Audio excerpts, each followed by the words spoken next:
Welcome, everyone, to our next series of conversations that we're having with our global partners around the world. It's a great chance to just hear how God is working and moving within each of them and within the ministries that they lead on location where they are.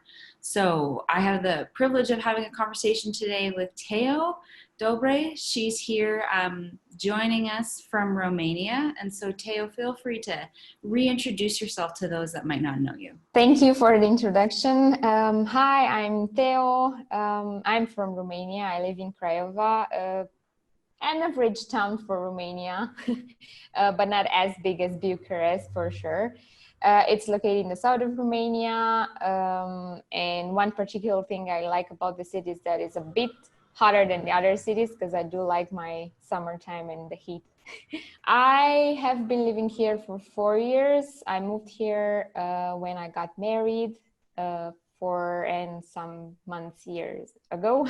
So 4 years and some months ago. Me and my husband, Robert, we have a beautiful daughter. She's 2 years old. And I'm doing this work with teenagers here almost ever since I've moved in here. So almost 4 years ago, I've started working with 360 and Heroes in Craiova. And what role do you have with Heroes in 360 in Craiova now?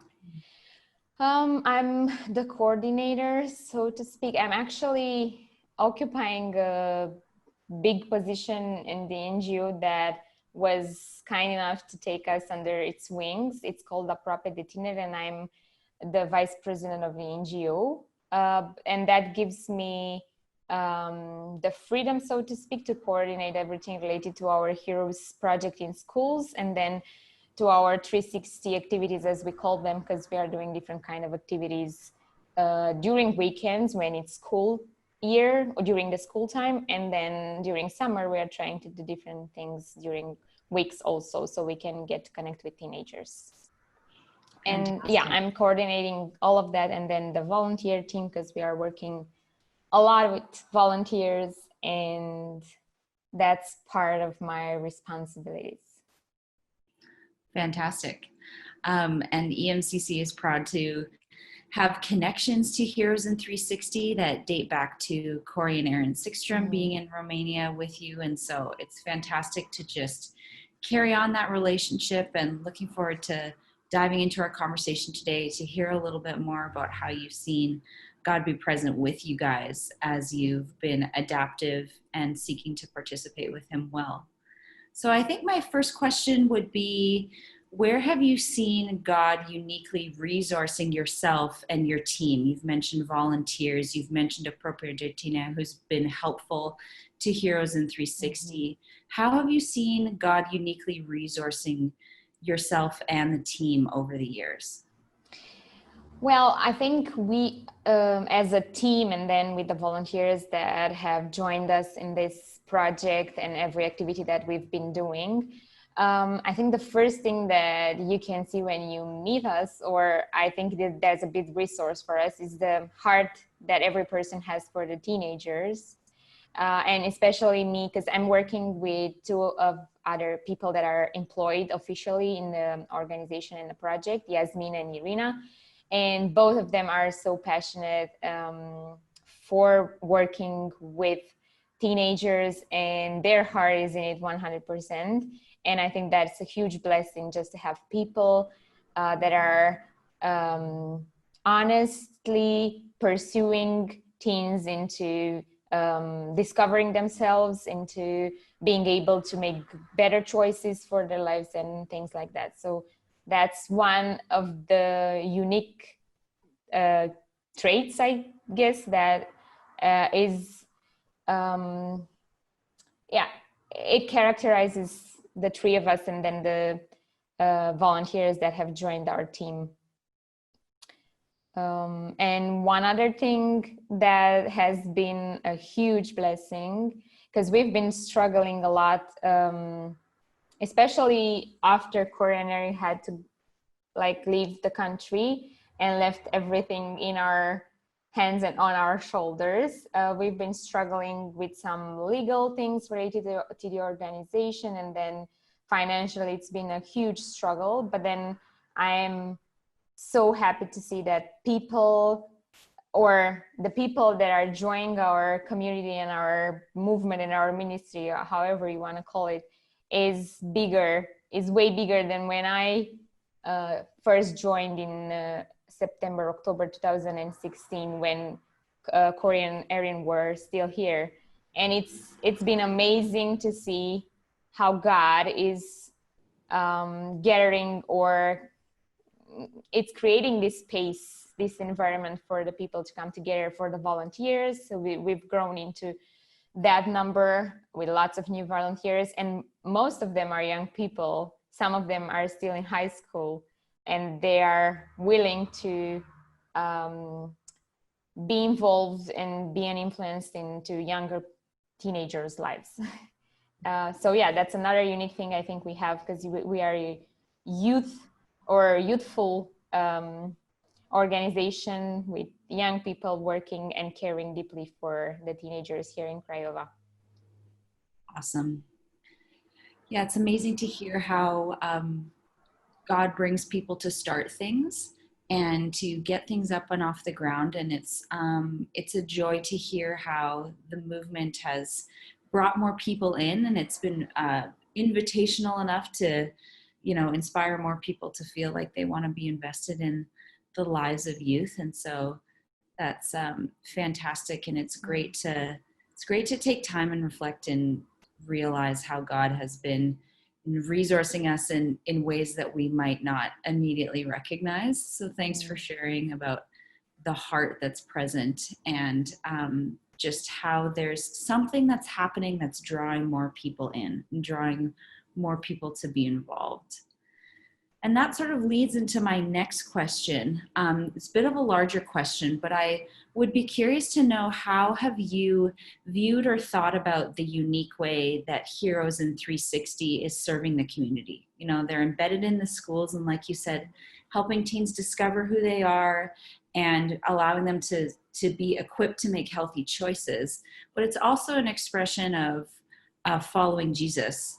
Many of you are following Jesus and sort of seeking to introduce him in the interactions you have. So how have you thought about that sort of unique balance where Heroes is embedded in the community through the school, and you also are following Jesus and seeking to introduce him in ways that make sense?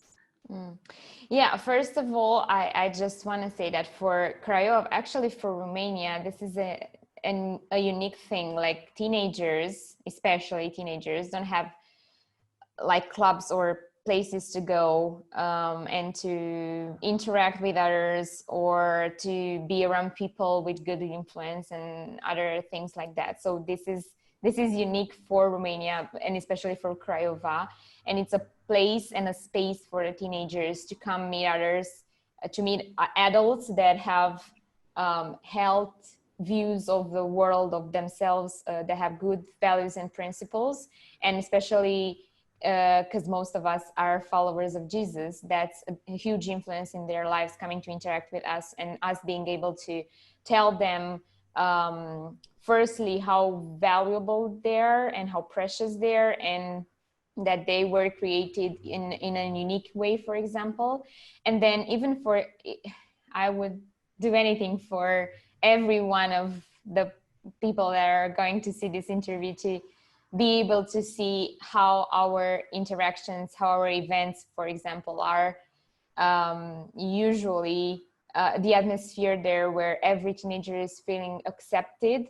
And that's unique in itself, because we have teenagers from different social, economical backgrounds.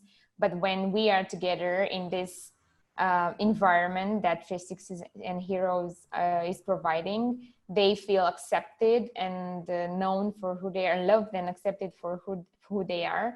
And they have been making friends from all over the schools. It doesn't matter that they have been attending a small school in a neighborhood that is not that praised. They have been able to interact with teenagers from the best of schools in Craiova, and that was not an obstacle in itself, but they have discovered that they have same interests, same hobbies, for example, or they are connected, at least they are connected through these heroes things that we are doing in schools, and they feel part of something bigger, and that's huge for them. And I've been hearing since I've joined 360s, I've been hearing a lot from them, from the teenagers, that they feel like they are part of a family somehow. And most of them have broken relationships in their families, like, because that's a delicate thing for most of us. Like, family is not an easy topic. So I'm just glad to see that they feel that they are part of this, and that we have the space in school, and then meeting them weekly in our activities to tell them how great God have created them, without necessarily using the word God, because we're not allowed to do that in school. But then once they connect with us and they develop this relationship with us, we are able to go in deeper, and then many of them already know that we are followers of Jesus, and they ask questions, or they just look at our lives, or are part of other rhythms of our lives, and they get to see more or know more of God and Jesus, and this great message of hope that goes beyond heroes in itself. Right. What have been some of the kind of other joys that have come with this unique space that Heroes in 360 gets to occupy? You know, being able to be in school and at the same time have this unique connection outside that you have so brilliantly said serves this unique need in the community for students from every school and every district, just to get to know one another and have a space to interact. Mm-hmm. What have been some of the other unique joys that have come from that?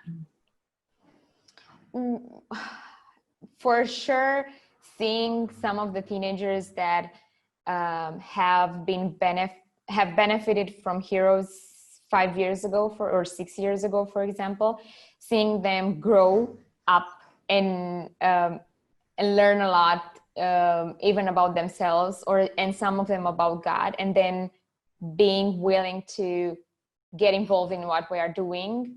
I think we have 5 volunteers that have been involved, like they were beneficiaries of Heroes in school when they were in the 7th, 8th grade, and now they are in high school and they are volunteers, and they get to share this awesome thing with other teenagers, and their testimony is so powerful. Like, whenever I go to a class with one of them, I do feel the need to shut up, because I think they are more relevant than I am in a way, because they have been there in those students' places. They have listened to others talking about those great things that we talk about in Heroes, like self-confidence and respect and honor and every other principles of life and other topics.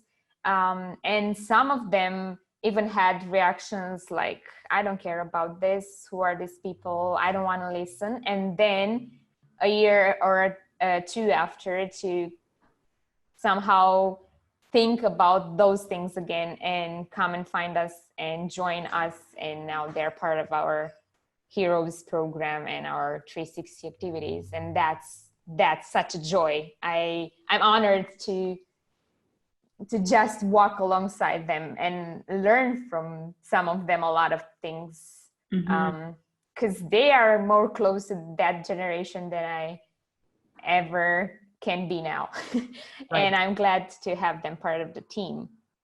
And then even for our volunteers that have joined from different backgrounds, I'm so happy to see them grow personally and being affected by this Heroes program themselves, because we usually encourage everyone to not just be a teacher and teach good things, but then to process things and try and live up those things, because we are going to the teenagers in classrooms, for example, and we are encourage them to grow their self-esteem, or that is important, and they have to have a positive self-image, for example. And if you're not doing that yourself as a volunteer, as a people that is teaching others, it's the teenagers would smell that, so to speak, will sense that in a way.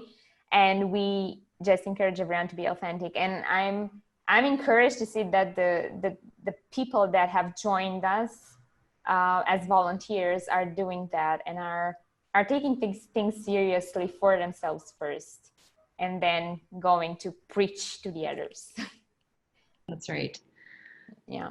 You know, there's lots of sayings that talk about that, right? You can't give what you haven't experienced yourself, or you're giving from an empty cup. And so I appreciate that you've brought that out. And what a testimony of students who are now wanting to reinvest after being a recipient of community and some really positive messaging. That is certainly encouraging to me too. So I can't imagine what it's like to be able to facilitate alongside them. That's fantastic. On the flip side of that, what have you discovered as some of the challenges that come with the space that Heroes 360 occupies for the youth of Craiova? What have been some of the challenges? Ooh. I think we've been somehow hit from two sides, and it's God has been faithful through it all, but then we've had hard times and hardships a lot along the way.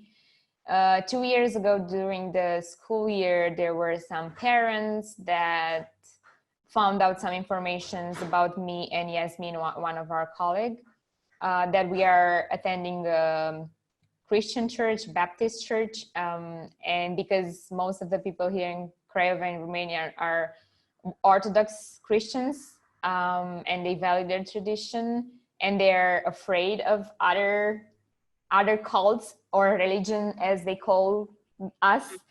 They have just I don't know how to say. So they've heard, or they've stalked us on Facebook, and they saw that we are attending the Baptist church, and they were suspicious about our activity in school. And even though we tried hard to talk to them directly, or to the principal in that school and to other people involved, they were not willing to have a dialogue with us. And then we were kicked out of that school. And because of their influence locally, I think some political influence we've just heard of, two other schools kicked us out that year. On a religion-based reason, but it wasn't officially that. So yeah, that's been so hard to see that there are people out there that they have their preconceptions of some of the things that there is a word for us here, Christians that are not Orthodox. It's called pocăiți. I cannot translate that, but when they hear that you are a pocăit or pocăiți, they fear that you want to brainwash their kids or something. That was one of the things that they feared. And yeah, they did all that they could, so we would get kicked out of schools. And we lost a lot of classes that year. But interestingly enough, we have a few of the students that have had one meeting, and that's just God's work there. They've just had one meeting with Yasmin and then another volunteer, because we are working in pairs. And then after that, just one meeting at school, they come to attend our Saturday meetings, and now they are part of our community. And one of them, she's willing, but she just finished her 8th grade, so she's going to high school now, and we are waiting a year before they join us as volunteers. But she cannot wait to be in the 10th grade to be a volunteer, and she's so fired up for what we are doing. And it's interesting how God still did his work there and got us connected with some of the kids in the schools where we were kicked out. And another big challenge for us is related to the churches here. It's been hard to find a church that understands what we are doing. And this is even sadder for me, because somehow I do expect the people outside of the church to not understand what we are doing and to be suspicious and everything. But it's hard to see that the church doesn't understand either what we are doing. And some of the feedbacks that we're getting are like, if we're not opening the Bible whenever we're meeting the students, then this is not a Christian thing and we are not doing God's work. And that is hurtful. But then God has provided, God has been present, God has been doing so many great things with 360 and with Heroes, that all of those things just fade away when we as a team look toward God and see that he continues to do his work. And we still do pray for some kind of church to support us. And we've been connected with people from churches, but not with a church as an organization, institution, whatever, specifically. And that's been a challenge in itself for quite a while. Yeah. It's good to hear. It's good to hear about the joys and the challenges, because it just helps us that are listening and watching this interview to continue to pray for you, and would just appreciate hearing a bit more of the context in which you find yourself, because that might be familiar or not familiar to listeners and watchers depending on their context. So thanks for sharing that. You know, the tension that you've described, right? Sort of tension from both ends. There's those that were in the school that were a bit suspicious and sort of seeking to find a church that can support you and be a bit of a home support for you. You're in this unique sort of middle spot that God's clearly meeting you in, and there's amazing stories coming out of it. And I think that there's a lot of other followers of Jesus who are seeking to honor him in that way, that they're trying to sort of occupy a unique space in their community, create space for connection and conversation. And they're not fully a school program, and they're not fully within the church, or they're not fully in the marketplace or fully a church program. So I'd be interested to hear from you. How would you describe the role that 360 plays in the wider church, you know, the big church? And you think of even outside of Craiova, how would you describe how Heroes in 360 plays a role?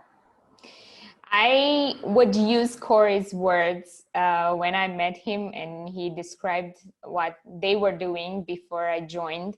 He said something about planting the seeds in the hearts of teenagers and just preparing the soil for something bigger.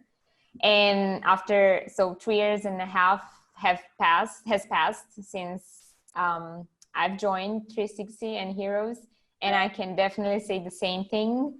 We are planting the seeds in the teenagers' hearts, and we are preparing the soil there for something greater to happen, for them to be able to hear the voice of the Holy Spirit whenever God is and will be willing to reveal himself to them. And we have at least one particular example of that, but there are others that are not as clear as this one, but there are teenagers that have met God along this journey, and I'm sure that some of them will eventually also meet God personally. But there is this girl, she's 18 years old now, and she met us when she was in the 7th grade, so she had 13 years old. And she was just so interested, so excited about what God was doing. She was an Orthodox Christian, grew up in an Orthodox Christian family with all those values and teachings, a little bit far away from church practically, because she was not attending the church as much as, and she did not know many things about God even though she believed in God and knew about Jesus. But then she found herself at home with us in our activities. And then when Corey was still here, he had a church home church group or something, and she started attending those meetings. And for a little while, she's been involved with me in a small group, or how you call it, a discipleship kind of group. So we've been learning more about who Jesus is and everything of that. And then she was somehow forced to move Romania, and she's now living in UK since she was 15 years old. Mm-hmm. But she is a follower of Jesus. She got baptized there. The first thing that she wanted to do there was to find a church, to be part of the church. And then she got baptized there in that church. And I've been having such awesome conversations with her now. And I can see how she grows. She still grows in knowing Jesus deeper and personally. And yeah, it's been such a joy to see that we've been journeyed along. We have journeyed a while with her, and then God took care of her heart and of her story, and met her personally somewhere in another context altogether. Yeah, and there are other teenagers that have been in contact even with our evangelical churches here, but we're not in a personal relationship, which is not knowing Jesus personally. And now they've come to know him more, and he has discovered himself more, even though our meetings in 360s and in Heroes are not Bible guided. Like we do not open the Bible and talk about Jesus at all, but then they've journeyed with us. We've met with them individually, with some of them. They've joined our, because we are part of a few local churches, some of us, and they've joined those churches for a while. Or for now, for example, I've started, me and my husband, we both started a home church in our house. It's been a month since we had the weekly meetings, and 3 of those teenagers are part of our home church now, and I'm really glad to see them more interested into knowing more about God and who Jesus was, and discovering this part more. Well done for starting a church at home. That's pretty incredible, and exciting to hear about the community that you've extended in your own home with Robert and your daughter. I think that's fantastic for them to just see you and be able to have those conversations in context and just to observe each other's life. And I appreciate what you have said, that Heroes and 360 sees itself as planting seeds for something bigger. And I think that is a unique calling in terms of the wider church, because like you've demonstrated with that one testimony, you never know where those students will end up as adults and where God might call them. And I think that opportunity to plant seeds and just trust that it will multiply and root into something bigger is really beautiful. And I think we don't take enough time to realize that the seed matters more than we know,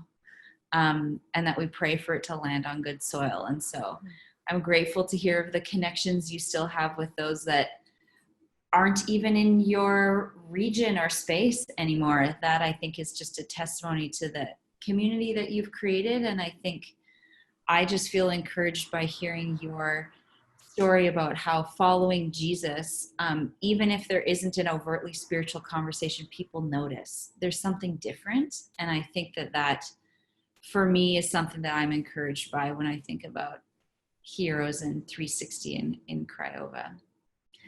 You mentioned earlier in the conversation that, teenagers are closer to those in the classroom than even I am, so I'm going to let them lead. I think that was a fantastic comment. What are some other things that you've learned from the youth of Craiova as you've built relationship with them? Well, I've learned that I've been challenged into searching deep for creativity. I think that it's not just necessary specific for teenagers, but as they have different, what's the word? Different stimuli, yeah, different things that are stimulating their attention in their environment, and everything is instant, and then everything has to be in a certain way because they are used to the instant life somehow because they've been born in this era. Yeah, I've been challenged to learn from also from the teenagers that have started to somehow help us with events, with social media, with everything in between, to be more creative, more focused on what's relatable to the teens, what catches their eyes, and how to start a conversation that matters. Because in my experience, and I've been telling this ever since I was a teenager myself, the needs are the same in every generation. The needs for acceptance, for being seen, being heard, being encouraged, being loved, every other need that every human being has is the same, are the same, is the same for every teenager in this generation also, and in every generation. But then how you connect with them, or what do they access to get to know themselves, or to get to have some meaningful conversation, that's different. Because I wasn't born with a computer and internet in my house, but most of them in the generation that we are interacting now were. So yeah, that's just different on how to approach conversation, approach them in a way that they are interested and stimulated somehow. But then the message is the same, it goes the same, and they are empowered and they are encouraged when they see that they are heard and they're heard and seen, and loved and accepted.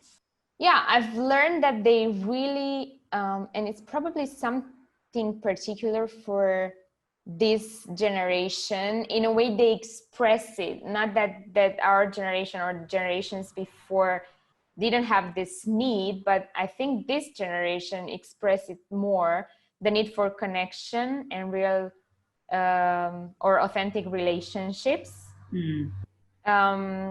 Yeah, I've been having conversations with teenagers that are 13 years of age, 14, 15 years of age. And most of them really express this need of connecting with someone, not feeling lonely or alone, being part of a group, a community, something that they can relate to. And I haven't heard that many in my generation, even though that need was there, because I've experienced it myself, and I'm sure others have also. But I'm really glad to see that they are expressing it, and more than expressing it, they're willing to do something to change this for themselves, to somehow try and connect with people. Yeah, and I've been learning that from them, because you cannot not be authentic with them in a way. That's when I was telling about how we encourage our volunteers, our team members, and everyone to be authentic in what they're telling and what they are sharing and what they are teaching others. This is the same thing, and it's been a challenge. You cannot fake a relationship, especially for these teenagers that are looking, searching for deeper connections. And if you're not authentic, if you're not yourself, if you're not true to that relationship, to that time you're spending with them, they will see it, and then it won't make a difference. It will just be a space and time that you're wasting, they're wasting, and they will not be involved or have anything to do with. But then I'm learning that connection matters again and again, and I'm learning that from them somehow. and how to advocate for yourself for increased connection, right? That's what I'm hearing, which I think is beautiful. Yeah. At the time of this recording, we're at a unique time in history. We're a few months into a global pandemic. And so I want to sort of end our conversation with understanding, how has God been teaching you, or what has he been reminding you and your team of in recent days and recent months? Well, he's been reminding us over and over again that he's in control of every little detail. We've had 4 months of no activity. We've tried to connect with them online, but I think we had 10 or 12 teenagers per Zoom meeting each week. And then we tried to finish our journey with heroes with the classes that were able to connect with us. And we've had some teenagers and some schools that have joined us also on Zoom, and we were able to finish that school year with them. But then after 4 months of small to no activity and no meetings, and that was something for us, that was something specific. We meet in person, we meet for coffees, we meet in our home, we meet somewhere in the city, and we get together and we play games and we have meaningful conversation, and we just connect with each other. And then we didn't, because of COVID-19. And after 4 months, the authorities here allowed us to have some kind of meetings if we have some space outside, and we keep the social distancing measures and everything. And 40 teenagers have joined us. It was just amazing to see that God, because it's clear that it's a God thing. He is in control of everything that is happening. And everything that we've built previously to this pandemic, because God was with us and for us, then we got to see that those connections, those interactions, those relationships are still there, and they have come together with us, and we have met with them, and it was just a beautiful moment. And we are planning to do so at least twice a month, because we don't want to push it given the restrictions and everything. But just be there and to create some kind of a space and place for them to be able to see us and see each other and connect, and see that they're not alone in this world and in this city. So yeah, God is in control is one of the first things. God is faithful. God is faithful to even in how we get our salaries, because that's been another huge challenge for us. But then God has provided, and we were able to pay the stuff. And in that, He's taking care of our basic needs for us to be able to continue the work and to continue to be part of what He's doing in the community here.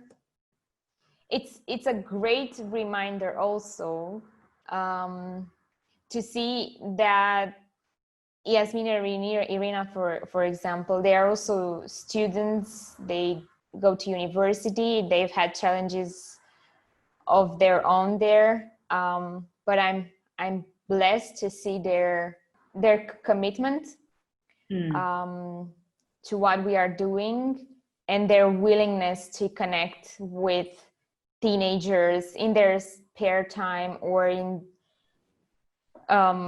because we are able to meet here in person 2, 3, 5 people. I think the most you can go for coffee or whatever in a restaurant, in some place outside, and they are willing to do that with the relationships that they have developed. And yeah, I'm grateful and feel truly blessed to have them around and to get inspired by their availability and their willingness to do so.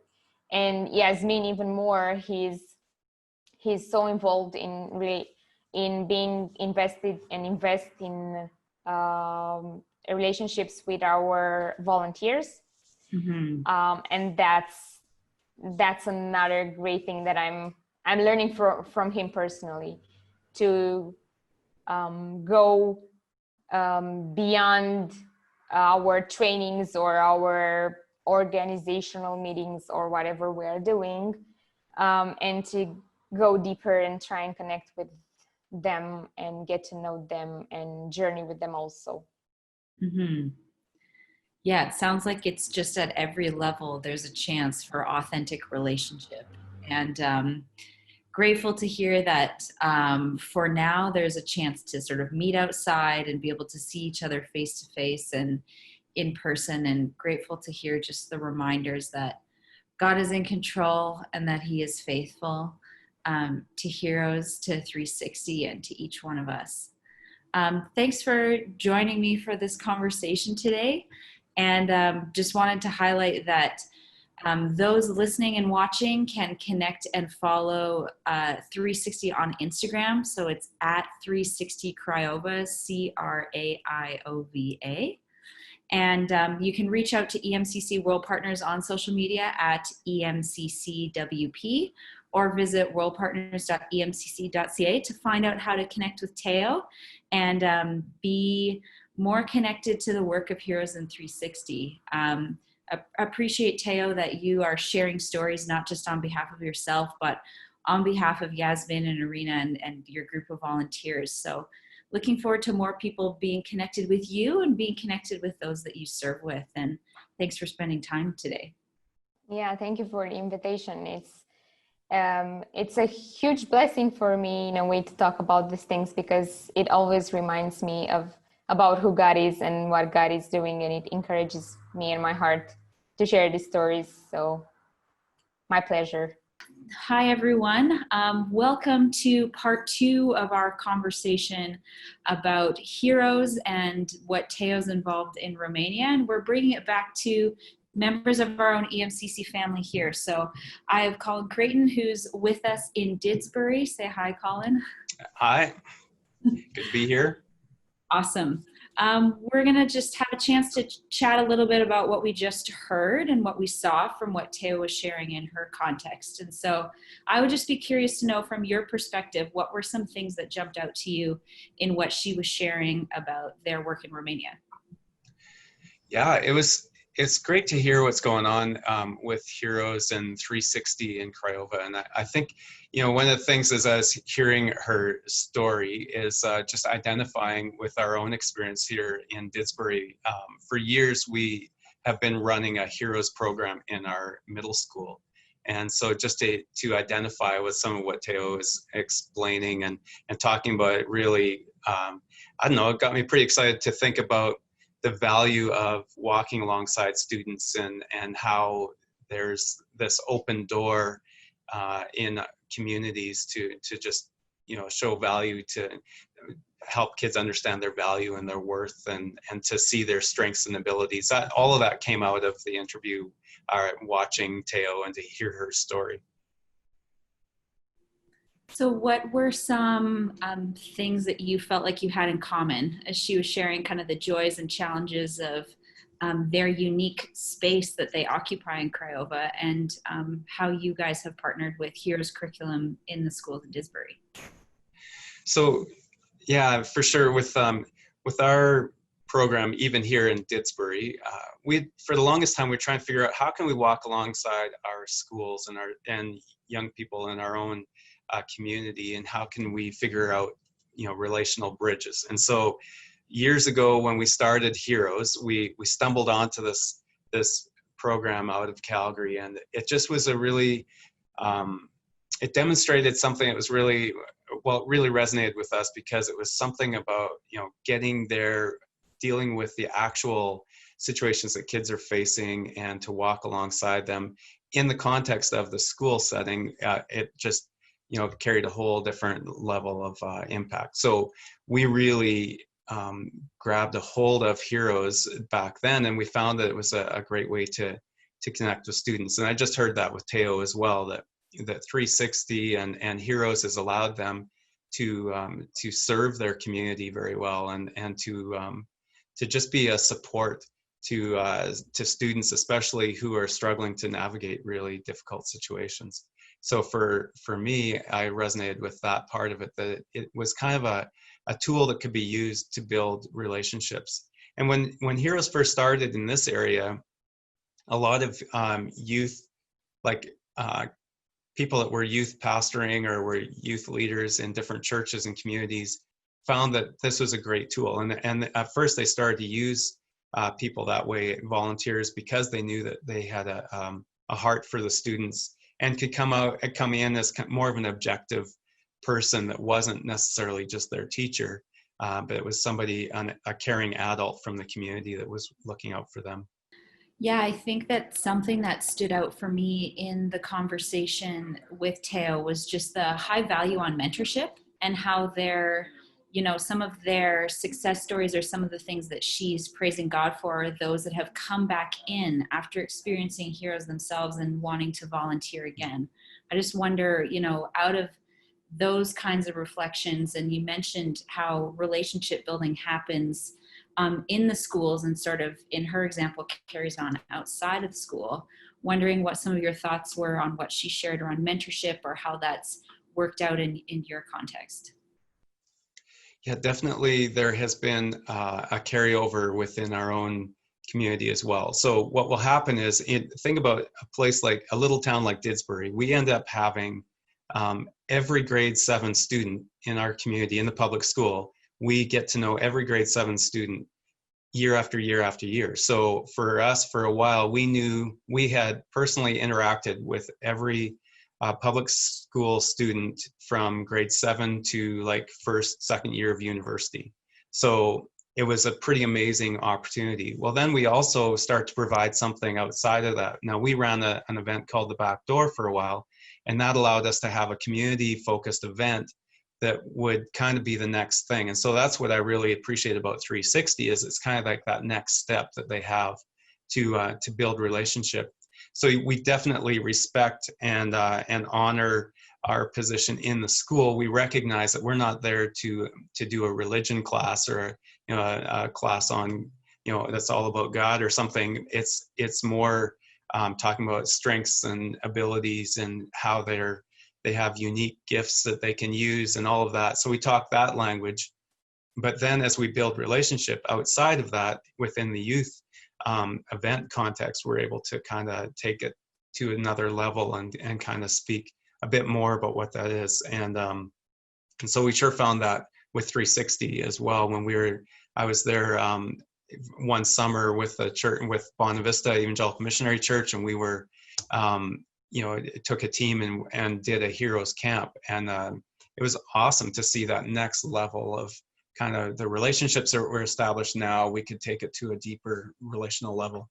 Yeah, I think that what you brought up was really important, was that, just as in Teo's context, that it's sort of followers of Jesus choosing to invest in the school system and choosing to invest in the larger community. And she had mentioned this sort of unique space that they occupy, where they're not, just school outreach about healthy behaviors, but they're not totally within the church as well. And I know she expressed that as a bit of a challenge. I wonder, in sort of the coaching and mentoring of your leaders, or even hearing her speak about that, what some of your thoughts were on that, and if that was an experience that you guys also had in creating these unique connections in Didsbury.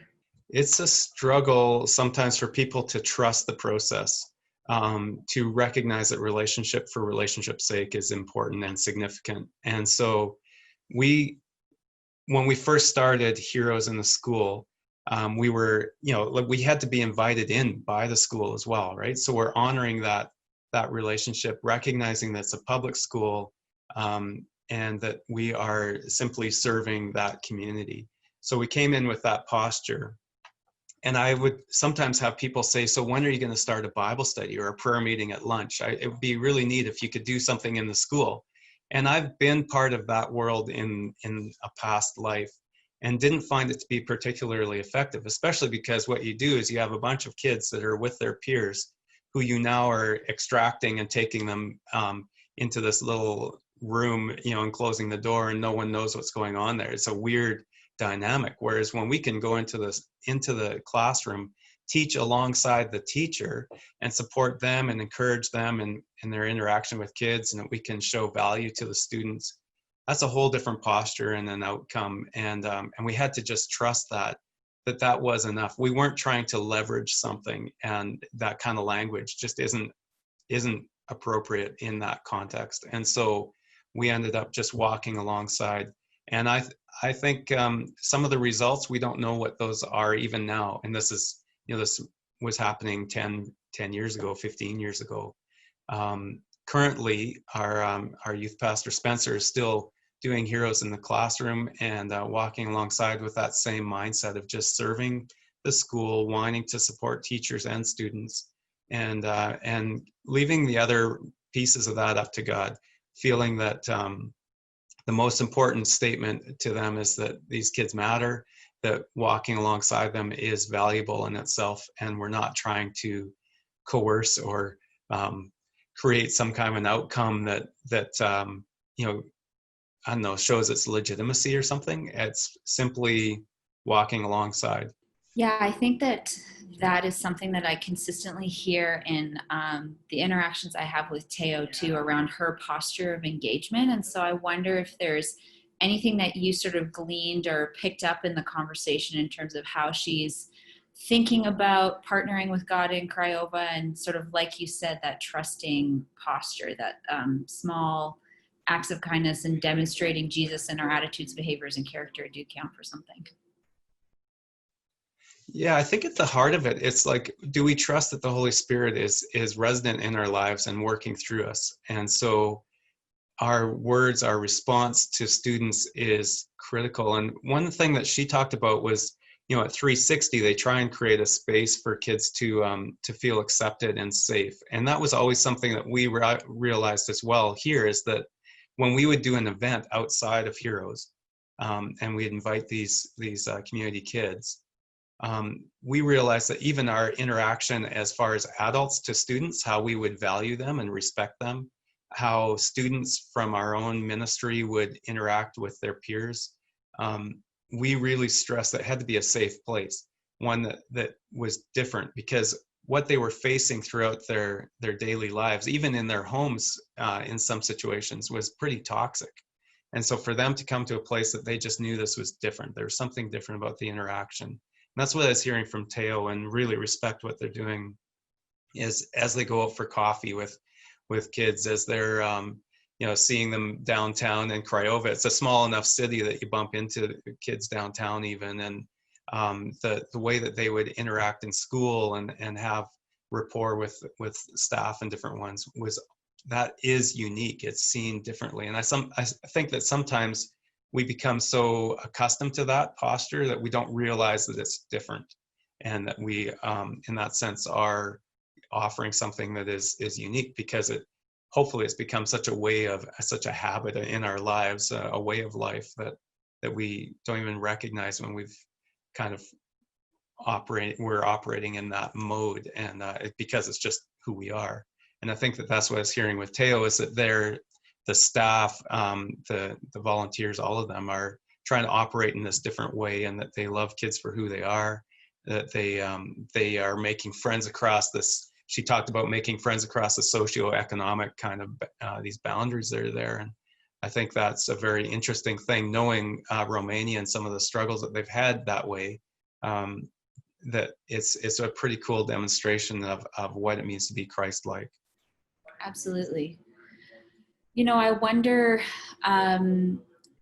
Teo had talked about, being part of this sort of bigger kingdom of God, right? Understanding their role as followers of Jesus in terms of big C church context. And that sometimes she feels like it's hard to define what Heroes in 360 is. And I think we're both sort of appreciating that it's unique.